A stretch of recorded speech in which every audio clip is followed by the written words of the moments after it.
It's the end of an ordinary workday. You close your laptop, glance at the clock, and realize you stayed online much longer than you planned. Your eyes are tired. Your attention is slipping. Nothing truly urgent will be solved tonight, but before you stand up, you open your inbox one more time. Maybe there's a new email, a Slack message, a request that could easily wait until tomorrow. You know you should stop. Still, stopping feels strangely wrong. From the outside, this looks like commitment. Your coworkers call you dependable. Your family says you've always been a hard worker. You may even feel proud that you can handle more than most people. But what if your inability to stop isn't only discipline? What if it has something to do with what you believe might happen when you are no longer useful? Because an entire generation worked relentlessly in the name of freedom and somehow became unable to rest without guilt. You see it in small habits that barely register as unusual. Answering work messages during dinner, bringing your phone to the couch just in case, feeling anxious during a slow week, describing yourself as lazy after one unproductive afternoon. You finish one task and instead of feeling relief, immediately search for another. Even hobbies are not allowed to remain hobbies. You start running, and soon you need to track every mile. You learn photography, and someone asks when you're going to monetize it. You bake for fun, then wonder whether you should launch a side hustle. Rest must be earned. Pleasure must be productive. Free time must somehow improve you. The usual explanation is simple. People work too much because they have poor boundaries, and sometimes that's true. But boundaries become difficult to maintain when work is doing more than paying your bills. When it is also regulating your anxiety, organizing your identity, and proving that you deserve your place in the world. For years, effort was presented as a kind of psychological insurance policy. Work hard, get the degree, build your resume, stay late, be flexible, make yourself indispensable. If you were disciplined enough, skilled enough, and willing to outwork everyone else, you would eventually reach stability. The future might be uncertain, but your effort was something you could control. Psychologists sometimes describe this as a strong internal locus of control, the belief that your actions influence what happens to you. In everyday life, that belief can be powerful. It encourages persistence. It helps you develop skills. It keeps you from feeling helpless. But it can also become cruel. Because when effort becomes the explanation for every success, it can also become the explanation for every failure. If you are not advancing, you assume you are not working hard enough. If you are exhausted, you assume you need better discipline. If the cost of living rises, opportunities disappear, or your company eliminates your position, part of you may still wonder what you should have done differently. The promise was that hard work would reduce uncertainty. So, when uncertainty remained, many people responded by working even harder. They collected certifications, accepted responsibilities no one had officially assigned them, stayed permanently available because every extra contribution seemed to make them slightly less replaceable. And beneath that behavior was a quiet fear. If I stop proving my value, someone might realize they don't need me. But this relationship with productivity often begins long before the first job. Maybe you were the child who was praised for being mature. You did your homework without being reminded. You didn't create problems. You anticipated what adults needed and tried to make yourself easy to care for. Competence brought approval. Solving problems reduced conflict. Being responsible made the environment feel more predictable. This does not mean every hardworking adult is responding to childhood pain. Some people genuinely love challenge. They enjoy mastering difficult skills. They feel alive when building something meaningful. But for others, competence became a form of protection. If you could be useful, you could avoid criticism. If you never needed help, you could avoid disappointment. If you solved the problem before anyone noticed it, you would never have to experience the vulnerability of depending on someone else. That is how an admired strength can quietly become an obligation. At first you think, I'm good at handling things. Later the belief changes. I should be able to handle everything. Eventually it becomes something even more personal. If I cannot handle this, what does that say about me? This is where productivity stops measuring what you do and starts measuring who you are. After a productive day, you feel confident. After a slow day, you feel almost invisible. A compliment feels good, but only briefly because it also creates a new standard you now have to maintain. A small mistake does not feel like a mistake. It feels like evidence that you are not as capable as people thought. You no longer say, "That project didn't go well." You think, "Maybe I'm not good enough." And the most difficult part is that achievement can temporarily silence this fear. You reach the goal, get the promotion, receive recognition, finish the project. For a moment, you feel safe. Then your mind adjusts. The promotion becomes your normal position. The impressive result becomes next month's expectation. The workload you once considered exceptional becomes the minimum you believe you should be able to manage.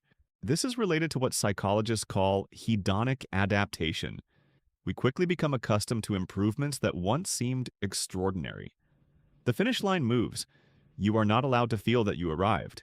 You are only allowed to notice the next distance you must cover. That is why success can sometimes produce more pressure instead of more security. You do not experience the promotion as proof that you are capable. You experience it as a new role in which you might be exposed. You do not celebrate hitting the target. You worry about repeating it. You do not feel pride when a major project ends. You mostly feel relief that no one discovered how close you were to falling behind. But this does not mean ambition is unhealthy. Two people can work late into the night and have completely different psychological experiences.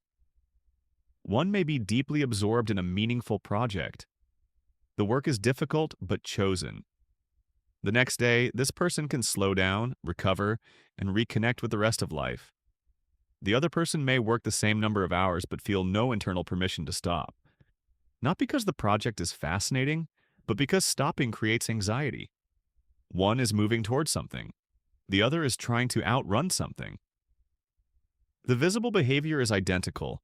The difference is psychological freedom. Can you adjust your effort without feeling ashamed?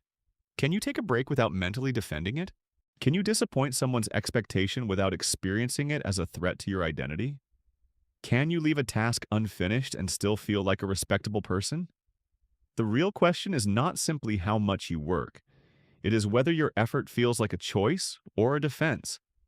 And this becomes especially painful when the original promise begins to collapse.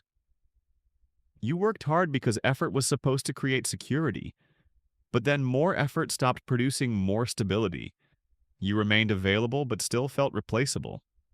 You gained experience, but financial certainty remained distant. You accomplished more, yet the recognition never felt proportional to what you sacrificed. At that point, the strategy should change.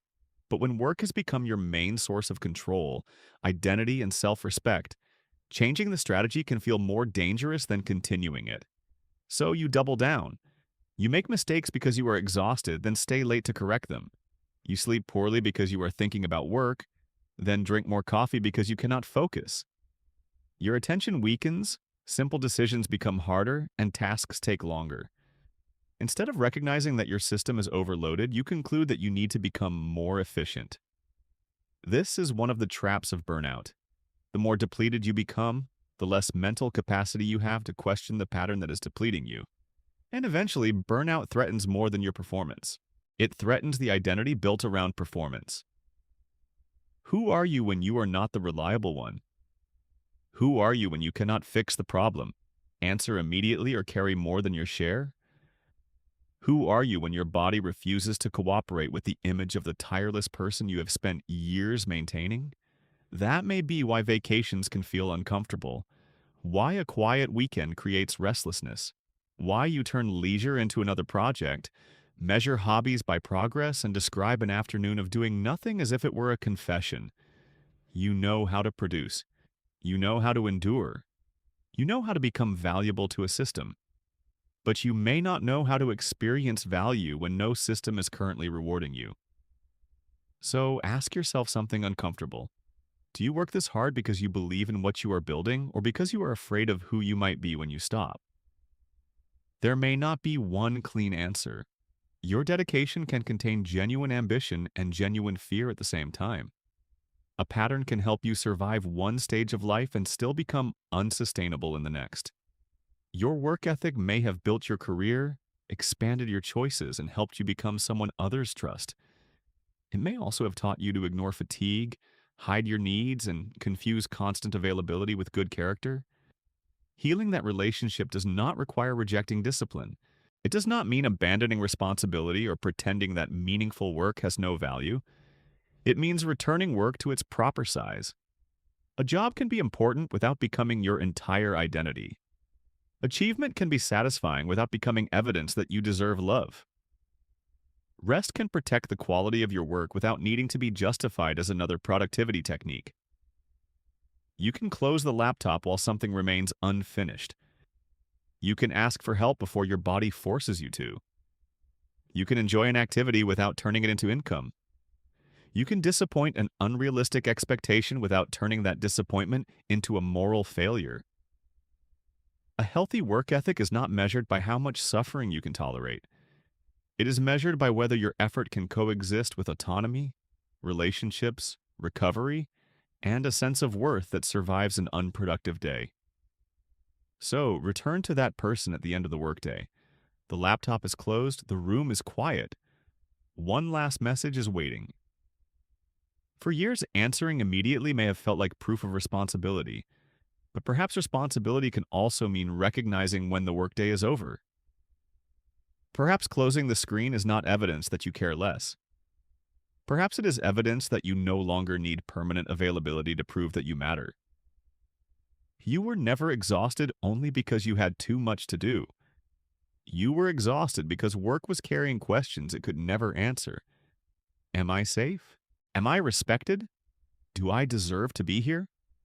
Do I still have value when I am not producing? No achievement can answer those questions permanently.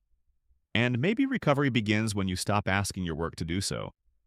If you recognized yourself in this, share it with someone who has forgotten how to rest. And tell me in the comments, when did being productive start feeling like proof that you were enough?